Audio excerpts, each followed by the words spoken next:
दोस्तों, इस वीडियो के अंदर हम बातचीत करने वाले हैं आईरेडा के बारे में। और आईरेडा की बात की जाए तो इसने अपने इन्वेस्टर्स को काफ़ी अच्छे रिटर्न जनरेट करके दिए हैं जब से इसकी लिस्टिंग और जब से इसका आईपीओ है। And as of now company का क्या रिदम रह सकता है उसके बारे में डिस्कस करेंगे। आने वाले टारगेट क्या रह सकते हैं उसके बारे में डिस्कस करेंगे।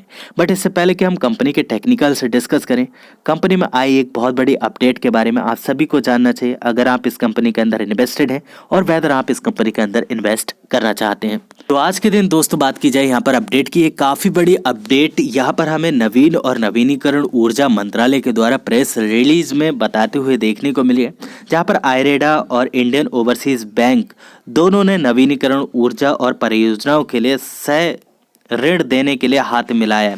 यहाँ पर दोनों ही कंपनियों ने एक टाई अप किया है जितनी भी रेन्यूएबल कंपनियां हैं इनको लोन प्रोवाइड करने के लिए। और जैसे कि हमने कहा, इंडियन गवर्नमेंट 3 सेक्टर के ऊपर काफ़ी ज़्यादा फोकस्ड देखने को मिल रही है, रेलवे, रेन्यूएबल एनर्जी और साथ साथ यहाँ पर टेलीकॉम सेक्टर।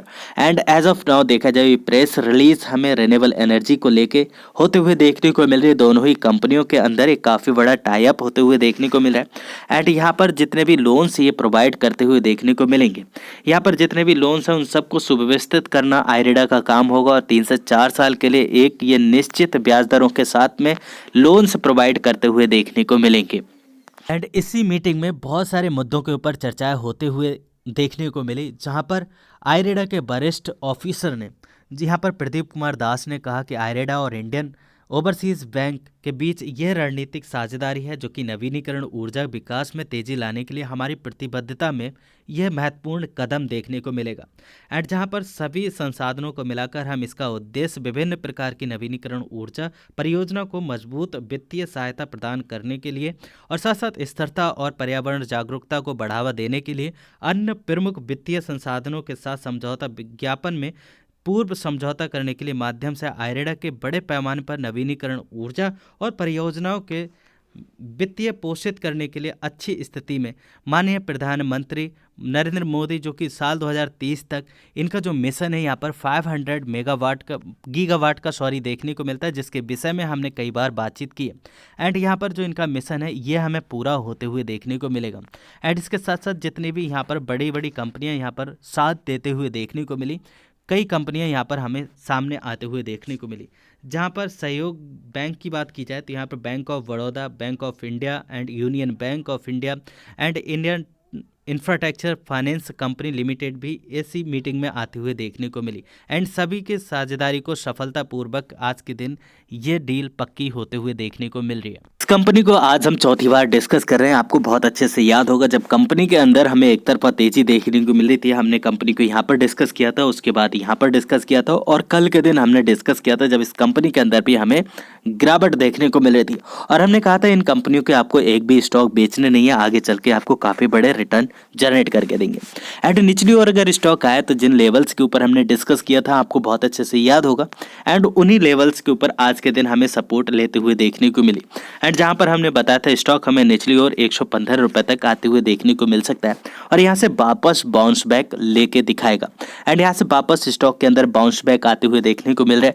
तो ये अपने आप में घमंड वाली बात नहीं है, बट यहाँ पर देखा जाए तो इससे बात से हमें विश्वास होता है कि हमारे जो टेक्निकल्स हैं वो काम करते हुए देखने को मिल रहा है। अब ऐसा बिल्कुल नहीं कि मैं यहाँ पर 100% की गारंटी लेके बैठ जाऊँ कि दोस्तों मैं यहाँ पर 100% की गारंटी लेता हूँ यहाँ से आपका पैसा दोगुना हो जाए। मैं क्या हूँ? मैं कुछ भी नहीं हूँ। यहाँ पर मार्केट सबसे सुपीरियर है। नोबडी नोज कि नेक्स्ट कैंडल कहाँ बनेगी और कहाँ ओपन करेगी, कहाँ क्लोजिंग करेगी, किसी को नहीं पता। सब बस सिर्फ एक बहाव में चलते हैं। बस बाजार के अंदर तेजी आई, खरीद लो, बाजार के अंदर मंदी आई, बेच दो, सब बर्बाद हो गए। नहीं, ऐसा नहीं। यहाँ पर आप समझने की कोशिश कीजिए।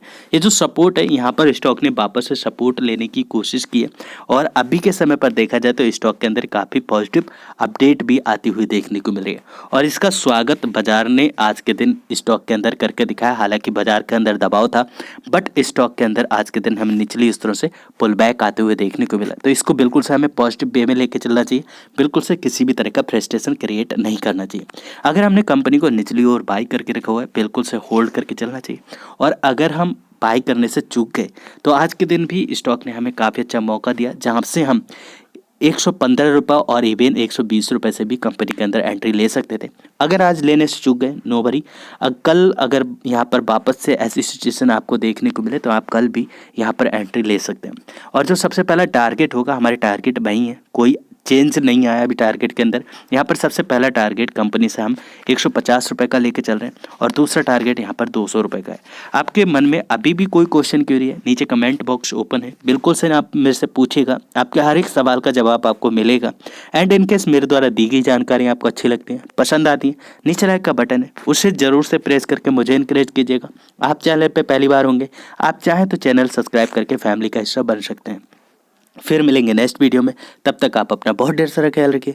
Thanks for watching, see you next video, bye bye for now, God bless.